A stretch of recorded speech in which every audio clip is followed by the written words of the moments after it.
Hello everyone, I'm Brian Greer with Game Brigade, and today we're taking a look at the games that I regretted backing on Kickstarter. And this is a video inspired by Alex Radcliffe with BoardGame Co. If you haven't seen his video, I will put his little annotation up top so you can check out his video if you'd like to see where I got this idea from. But this is an idea that I have thought about a lot. You know, whenever we're backing Kickstarters, you know, you always like to go back to your profile, look at your back pages, and sometimes you're scrolling through and you're like, man, what was I thinking? And so I thought this would be a kind of a fun video to talk about the things that I've backed that either I shouldn't have backed or I regret backing at the end of the day, and kind of the reasons why I shouldn't have done that. So without further ado, let's go and hit the stuff.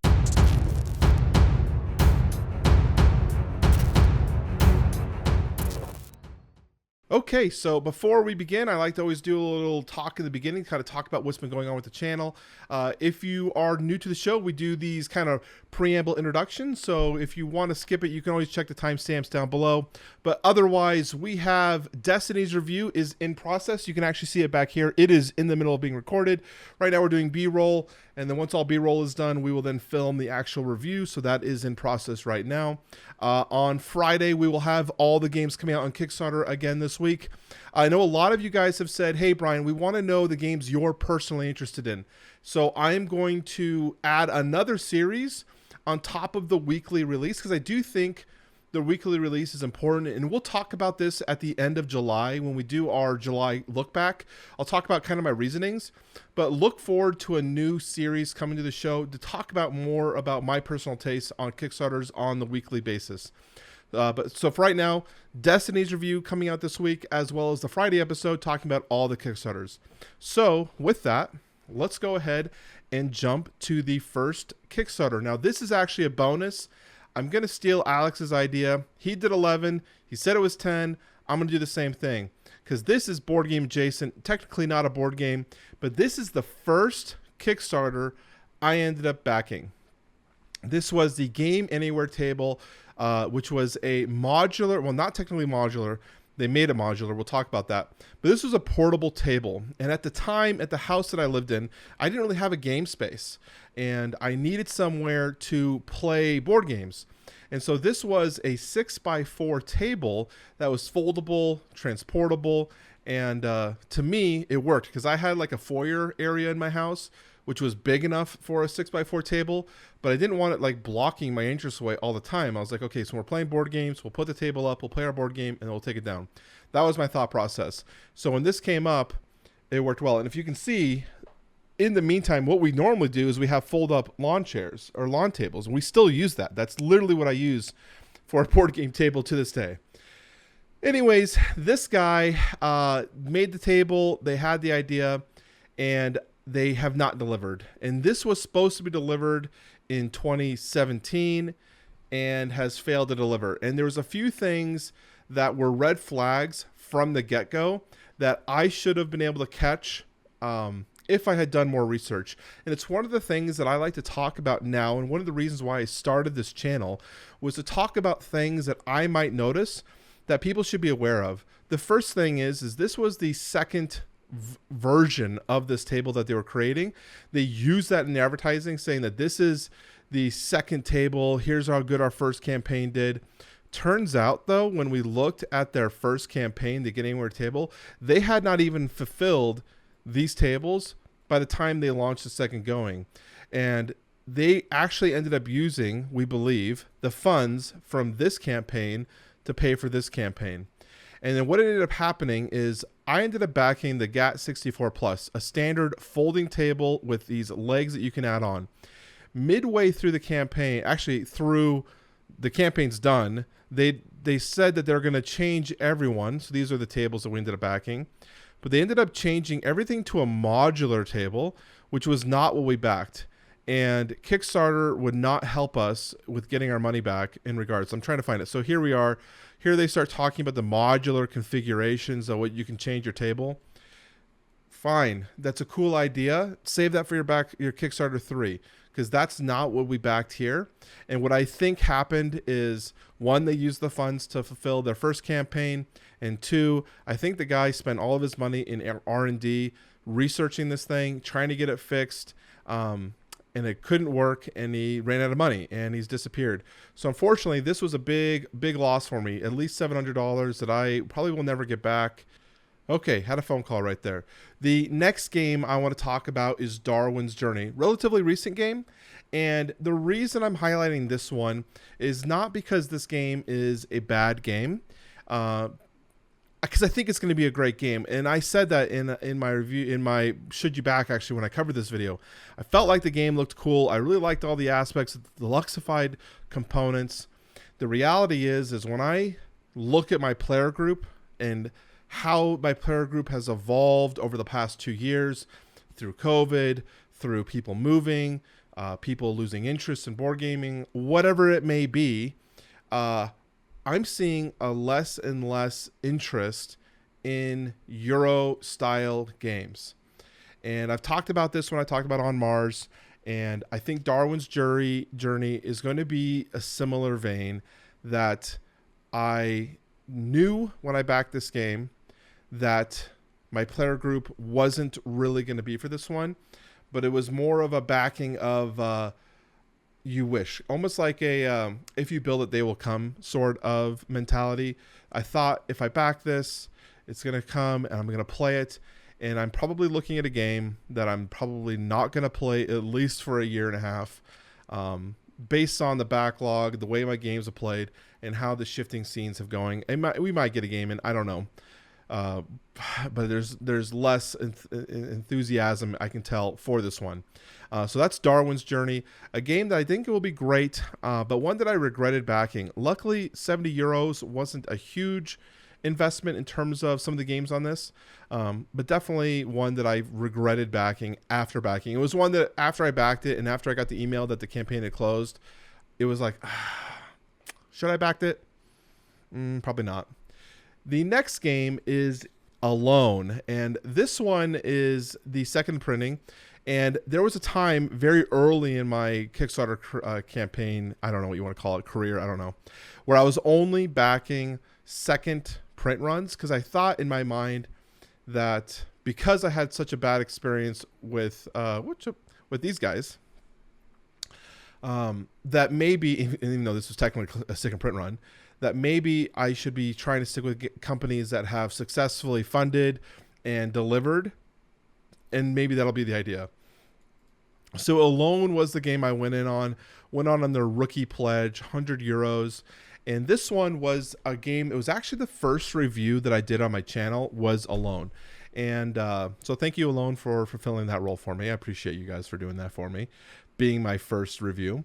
But Alone was a one versus many game, and I already knew that one versus many in my player group had been losing interest. Imperial Assault was getting less and less played. Descent was not getting touched at all. But the idea of this one was different. Instead of the many being the heroes, the many was the villains. And usually in all the one versus many games that I play in our player group, I'm always having to be the villain, the one, versus all my friends who get to play the heroes. And I'm like, man, that kind of stinks. So maybe, it'll be different and I can switch it up and maybe I can be the hero for once. I still felt like I still had to play the villain in this one. And the biggest disparity between the funness, the fun level of the hero to the villains was very dramatic.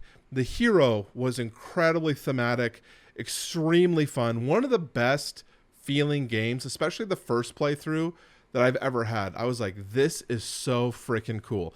Truly brought me back to like the first moments of playing Dead Space. Really enjoyed it. But then when I swapped sides and I played the villain, I was like, this is so freaking boring. This is a snooze fest. And are you really going to ask multiple people to fill the role of the many of the boring portion of the game while one player gets to experience the highs? So what ended up happening with this game is that it would become a game where I would introduce a new person to the player group. We would play a 1v1 game. I would play the villain. They'd play the hero, just so they can experience that adrenaline of how good the hero role is, and then it would just never get touched again. And now that it's shifted through multiple players in my player group, it's done. It lived its course. And as soon as we received Nemesis, which was more of the idea of what I wanted, that thematic alien type experience, alone was out the door. And I sold this one, lost money on it from what I gathered from the 100 euros, but not a ton of money, enough that it stings, but whatever. It is what it is. The next game that we have is Carnival Zombie 2nd Edition. Again, one of those 2nd Edition games. I thought because it's a 2nd Edition, these guys are going to be easily funded and delivered. And this was a game that I wish I could see it here. This game was supposed to be delivered in 2019. In 2019 delivery date. The current update that we have right now in 2021 is they're basically doing prototypes and manufacturing of the miniatures. I have never seen a company so far behind and so confused of what they're doing that I don't really know if this game will ever show up. Unfortunately, the Kickstarter page is not working, so I can show you here what they're talking about. But here we are, June 26th, manufacturing process update. They're talking about the miniatures. They're finally doing some sculpting. We get to see some actual miniatures created. And unfortunately, one of the reasons that drew me into this was the sculptures and the renders were so good, and I thought the atmosphere of the carnival-like setting was going to be so fun and cool. And all I'm seeing is a little bit of melted face, less detail than I'd like. And for a game that has made us wait for nearly 3 years now over the date, it's a little crazy. And this is one that I actually backed because I got hype trained a little bit based on some other content creators. I know Rado was really hyping this game up and made me super excited for it. And I said, okay, I got to get it. It's so cool. And again, one of the reasons why whenever I'm talking about campaigns, I say, look at the creator, see what the creators created. This was a first created project, and see, look into it. And minis, first created project, and minis to me are something to stay away from. And it's something I try to, unless I feel a lot of confidence in their campaign and how they're doing it, I really try to stay away from first-time creators with minis. And then that's an unfortunate reality because there's a lot of first-time creators creating some cool games, but I've been bitten enough that I like to kind of hold off. The next game actually is one that is interesting. You see here I went pretty hard into Cloudspire, and it actually opened the doors for me to get into Too Many Bones and add Too Many Bones in on my pledge and not have to pay additional shipping, which is great. I love Chip Theory games for that. But Cloudspire is a game that I don't know if I'll get to the table. It's a 2-player tower defense, asymmetrical factions, which, I mean, you can play 4-player, but really it looked like to me a 1v1 type experience. And the depth of the rules in Too Many Bones and the way that the game is fairly easy to get going. So Too Many Bones is a game that has a depth of rules, and while it was easy to start playing, I constantly was checking the rule book. You have to make sure there's so many minor things.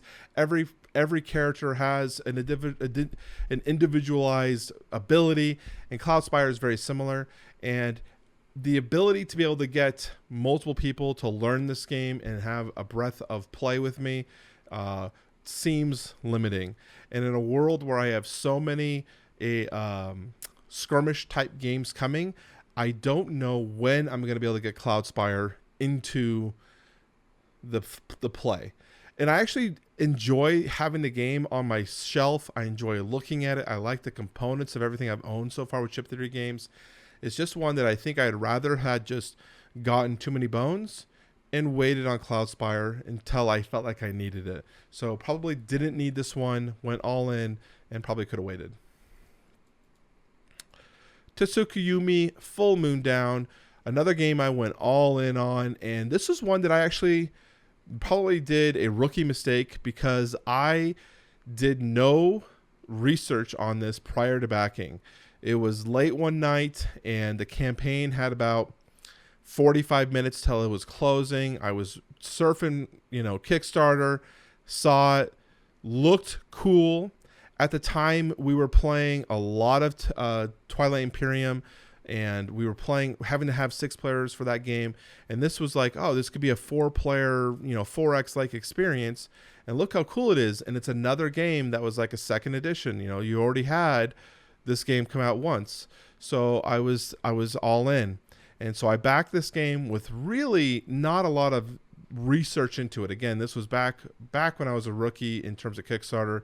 And after having looked at the campaign, I backed it, paid for it, and then looking into the campaign, I became less excited for what we were getting.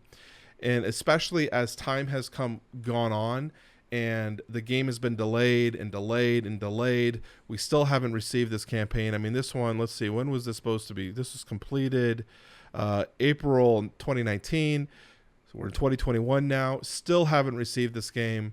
And I question whether or not the longevity of this game will last in my collection once it arrives. And I don't even know if I want to unbox it personally, because it might be easier for me just to sell it with it still being sealed. So unfortunately, this is one that I regretted, that I think I should have done a little bit more research on. And as a rule of thumb, I try not to back things on whims anymore, where it's just like, oh yeah, I got to get on it, because there's a few of these that I've done that before. Okay, Parks, the board game. This was specifically the Nightfall expansion and Memories.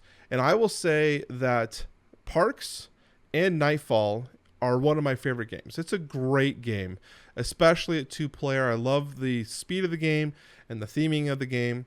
Memories, on the other hand, I could do without. And when you're looking at the pledge amount here, $145, you can't quite see all of the exclusives because of my face. But we had the Kickstarter exclusive box, which was not very well made. We have 3 Kickstarter exclusive mini prints, which are worthless, and a Kickstarter exclusive enamel pin, as well as these 3 games of Memories. And after playing Memories, it is basically, as it is, a memory game. It's basically pick 2 and find the correct 2 of the matching pairs, and you collect so many pairs and you win. And with a little bit of a twist where each box has a different rule to change up the gameplay. But the reality is, it's at its core a Memories game. And when I look at it, I'm like, I paid $80 or something for a memory game. And at the end, I just think that was probably the least valuable purchase in terms of value I could have done. And when I did this, it really started the whole, you need to back games that are going to maintain their value, or you're going to wait for retail. Because I could have waited for retail and picked up Parks at retail and saved myself $100. I could have gotten Parks in the base game and saved myself quite a bit of money from the shipping costs and all that in the long run.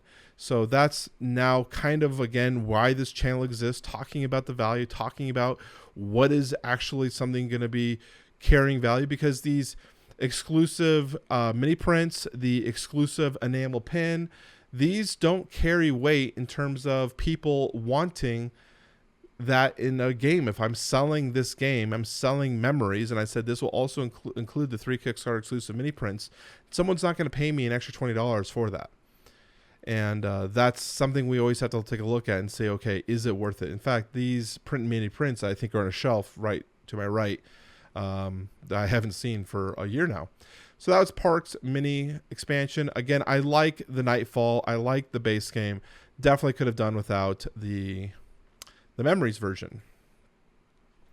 Time of Legends, Joan of Arc 1.5. Joan of Arc is like a reoccurring theme on my channel, and it's one of the reasons why I am so hard on Mythic Games. Mythic Games creates some incredible set piece games. I just have never been impressed with their rule book. And Joan of Arc was one of those ones, again, that just fell flat out the gate. The rule book was awful, had real no idea how to play the game and how the game wanted it to be operated. And it felt like you needed the 1.5, 2.0 version to play this game. And that's what this is, the Time of Legends Joan of Arc 1.5. It was the fix to make Joan of Arc playable, but also kind of forced you to back the next expansion with it as well, which I wasn't really interested in. I technically just wanted the 1.5, but unfortunately with Joan of Arc, I bought it secondhand. I bought someone's pledge before it shipped, and Mythic Games would not respond to my email about if I was able to qualify for the $20 or whatever dollar upgrade pack, just to, because they had a returning backers upgrade pack that you could purchase the 1.5 at a discounted rate. Well, because I purchased someone's pledge, my email wasn't attached to that, and they wouldn't reply to my emails, my inquiries regarding if I could still qualify for this. So I sat here until the end of the campaign. I said, I have no other choice other than feeling like I have to back this game if I want my investment to be valuable at all. And to understand my frustration with Joan of Arc as well is, once I received that original pledge, I spent another $300 having it custom painted by a local cosplay artist so that I could have this game, because I thought Joan of Arc was just going to be like a mainstay for my collection. Again, another skirmish game. I don't know what my brain is with skirmish games, because it's not very popular really among most of the board game people that I know. But in my mind, it's just such a cool idea. I find that people don't like really going head to head all the time, unless it's like a very competitive game like X-Wing or Armada or something like that. But yeah, Joan of Arc, I spent an additional $300 on top of my pledge. So I feel very vested in this franchise, and still waiting. And this one completed, the funding campaign for this one completed in 2019 as well. October 1st to October 16th was a short 15-day campaign. Still waiting. And who knows? Really don't really have any confidence. In fact, this is one that once the updates get shipped every Wednesday, they send out updates every Wednesday. I have become less and less enthusiastic to read the updates, because at this point it's just ship my game. I don't care about the production images. I just want my game. It's been 2 years. Can we just get it? So Joan of Arc, Mythic Games, that's probably one of the ones I'm really regretting. Overall, big regret. Dawn of Madness 2. Lay pledge still available on this one by Dimension Games. And this one, you could see here, $303, Black Friday.